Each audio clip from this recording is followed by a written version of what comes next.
श्री स्वामी समर्थ. मी Prajakta Patil YouTube new channel open केलेले आहे.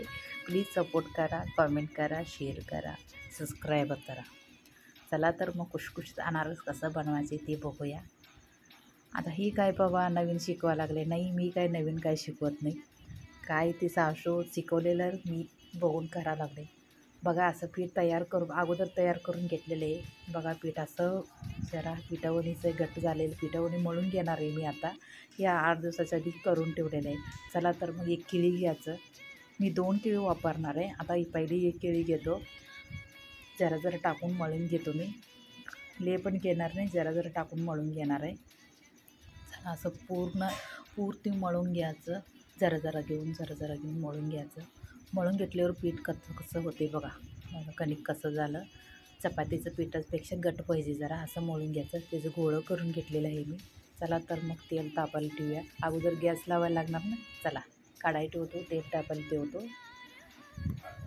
चला मग आता कागद घेणार आहे. कागदला तेल लावून घेणार आहे. नंतर ब्रश करून घेणार आहे. चला असं कागदला असं टाकायचं आणि असं हळू दाबायचं. हळू कागद काढायचं. हळू हातानं धरायचं. ले दोरं दबलं तर पण ते पाडते हातात. लय मऊ असते ना पीठ. केळी गाठलेलं वापरलेलं आहे मी. हळू तेला सोडायचं. गॅस पण बारीक करायचं बरं का. असं हलवायचं. बघा आता किती जाळी उठलेत बघा. त्याला काढायचं हळू. आता काढलेलं आहे तेलातनं. आता खसखस टाकून गरम असताना खसखस टाकून घ्यायचं वरती. खसखस हळू जरा टाकून घेतलेले मी. एक जण करतात तेलातच.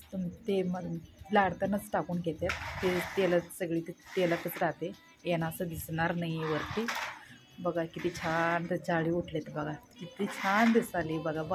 किती छान जाळी उठलेलं आहे. कुरकुरीत आवाज येते बघा. किती छान आवाज येते. चला तर मग आवडले असेल तर लाईक, शेअर, कॉमेंट विसरू नका बरं का. कॉमेंट करा, नवीन चॅनल सपोर्ट करा. श्री स्वामी समर्थ. चला तर पुढच्या व्हिडिओत भेटूया.